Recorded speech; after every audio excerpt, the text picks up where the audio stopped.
బంగారం కొనుగోళ్లపై ప్రధాని నరేంద్ర మోదీ చేసిన వ్యాఖ్యలు దేశవ్యాప్తంగా చర్చనీయాంశంగా మారాయి. ఆర్థిక పరిస్థితుల దృష్ట్యా ఏడాది పాటు బంగారు ఆభరణాలు కొనొద్దన్న పిలుపుపై వ్యాపారులు, సామాన్యులు ఆందోళన వ్యక్తం చేస్తున్నారు. దీనిపై కేటీవీ కడప జిల్లా ప్రతినిధి వినోద్ మరింత సమాచారం అందిస్తారు. భారతదేశ ప్రజలు ఎవరు కూడా వారి శుభకార్యములు కానీ దేనికైనా కానీ బంగారం లాంటి విలువైన వస్తువులు కొనొద్దని చెప్పడం జరిగింది. ఈ విషయం ఎందుకు చెప్పారు, జరిగే పరిణామం తెలుసుకునే ప్రయత్నం చేద్దాం. అన్న చెప్పండి, పరిణామాలు ఉండబోతున్నాయి, మీ వ్యాపారం మీద ఎటువంటి నష్టం వాటిల్లే ప్రమాదం? ప్రధానమంత్రి గారైతే మన ఎకనామిక్, మన దిగుమతుల మీద ఆర్డర్లు ఖర్చుతున్నాయి కనుక దిగుమతులు ఎక్కువ చేసుకుంటే కొనకపోతే మన ఎకనామిక్ స్ట్రాంగ్గా ఉంటుందనే ఉద్దేశంతో ఆయన చెప్పారు. వర్కర్స్ వచ్చేసి దాదాపు లక్షల మందిలో మన ఇండియాలో ఉన్నారు. వాళ్ళ పరిస్థితి ఏమిటి? దీని మీద కూడా ప్రధానమంత్రి గారు ఆలోచించాలి. ఇప్పుడు ఈవీఎంలు కట్టేది ఉంటాయి, దానికి ఏమైనా ఒక సంవత్సరం కట్టకుండా ఉంటే పర్వాలేదా? వడ్డీలు ఉన్నాయి, దాన్ని కట్టకపోతే పర్వాలేదా? లేకుంటే వర్తకులకు ఏమన్నా మీరు జీతాలు ఇస్తారా? లేకుంటే షాపులకు ఏమన్నా మీరు బాడిగలు కడతారా? దీని మీద కూడా వర్కర్ల మీద, వ్యాపారస్తుల మీద ఎలాంటి బరువు ఉంటుందో అది కూడా ఆలోచించాలి. మీరు ఎకనామిక్ కోసము దిగుమతులు తగ్గించేటందుకోసం చేస్తున్నారు. మీరు దిగుమతులు తగ్గిస్తే మన కాడ ఎకనామిక్ వచ్చేసి డాలర్లు తక్కువ ఉన్నాయి, మన దిగుమతులు ఎక్కువ ఉన్నాయి. కానీ అది కంట్రోల్ చేస్తే మన ఎకనామిక్ స్ట్రాంగ్గా ఉంటుంది, మన రూపాయికి బలం పడుతుంది అని చెప్పేసి ఉద్దేశంతో చెప్పారు. కానీ పూర్తి దేశం మీద దృష్టి పెట్టాలని చెప్పేసి మేము కోరుకుంటున్నాం.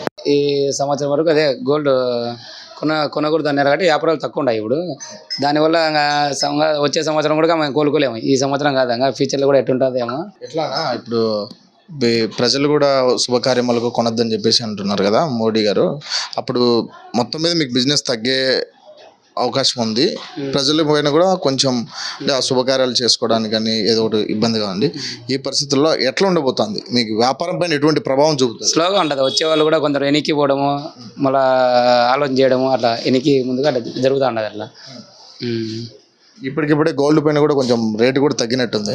దీనిపైన ముందు ఇంకా ఏమైనా తగ్గే అవకాశం ఉందా? ఇంకా తగ్గేది పెరిగేది అట్లా ఎవరికి అర్థం కాదు. ఉండేదానికి అప్పుడున్న రేట్లలో వ్యాపారాలు వచ్చే వాళ్ళకి సరిగా ముదుగు చూపడం లేదు కస్టమర్లు వచ్చేవాళ్ళు. అంటే మీ షాప్ మొత్తం మీద రోజుకి ఎంత జరుగుతుంటుంది? ఇక్కడ వర్కర్స్ ఎంతమంది పనిచేస్తున్నారు?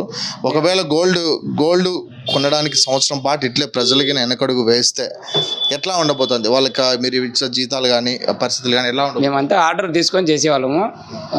రెడీగా ఉండేది తక్కువ ఉంటాయి మా కాడ. బయట తీసుకొచ్చి అంటే ఆర్డర్ ఎక్కువ ఆర్డర్లే మాకు. ఏమన్నా ఆర్డర్ ఇచ్చి చేయించేవాళ్ళమే. సంవత్సరం కిందట ఉండే వ్యాపారంలో 10 పైసలు కూడా లేదు. చాలా ఇబ్బందులు పడుతున్నారు వ్యాపారస్తులు. ఈ ట్యాక్సులతో ఇదేళ్లతో ఈ రేటు పెరిగిన దానికి చాలా మధ్యతరగతి కుటుంబాలు బంగారు అంగడికి రావాలంటేనే భయపడుతున్నారు. ఇంతకంటే ఇంకా వ్యాపారస్తులంతా వ్యాపారాలు లేక ఖాళీగా షాపులు కూర్చొని ఉన్నారు. చూస్తున్నారు కదా మీరే. ఒక్క గిరాకీ ఏమన్నా ఉందా? లేదు. ఏం చేయాలి మేము? ట్యాక్సులు కట్టాలా, అన్నీ కట్టాలా. ఇప్పుడు అదే చూసుకుంటే ఇప్పుడు సుంకం కూడా ఒకటే బారి దిగుమతుల సుంకం కూడా 6 నుంచి 10% పెంచడం జరిగింది కదా. ఎట్లా ఉండబోతుంది? అంటే మీరు ఇప్పుడు ఇంతమంది వర్కర్స్ మెయింటైన్ చేస్తారు, ఇన్ని ఖర్చులు వస్తాయి, వ్యాపారం ఉన్నట్లుండి ఎవరైతే కస్టమర్స్ రాకపోతే ఎట్లా ఉండబోతుంది? గిరాకీ తగ్గిపోయింది. గుమస్తాలు జీతాలు ఇవ్వాలంటే కూడా బరువుగా ఉంది. గుమస్తాలు జీతాలు ఇవ్వాలంటే బరువు ఉంది. రూపాయి వ్యాపారం జరుగుతుండేది 20 పైసలు 15 పైసలకు వచ్చింది. ఇంకా మేమేం చేయాలా? ట్యాక్సులు ఏమో తగ్గలే, ట్యాక్సులు పెరుగుతున్నాయి. ఏం చేయలేము. వ్యాపారం చాలా తక్కువ అయిపోయింది. మధ్యతరగతి కుటుంబం వాళ్ళు చాలా ఇబ్బంది పడతారు. ఇప్పుడు చూసుకుంటే గ్రామాల్లో ఎవరైతే పేదలు ఎవరైతే ఉంటారో కనీసం ఒక వధువుకి కనీసం పెట్టాల్సినటువంటి గోల్డ్ కూడా ఈరోజు కొనే పరిస్థితి లేక పేదల్లో ఉంది. మోదీ చూసుకుంటే ఈయన ఇప్పుడు సంవత్సరం పాటు గోల్డ్ కొనొద్దనే ఒక పిలుపునైతే జాతికి చెప్పడం జరిగింది. దీనిపైన ఎటువంటి ప్రభావం చూపే ఉంది సమాజం పైన? మాకు ఇబ్బందిగా ఉంది, కొనాలంటే కూడా ఇబ్బంది. చాలా రేటు పెంచేసినారు, పెట్టలేం కదా నాన్న.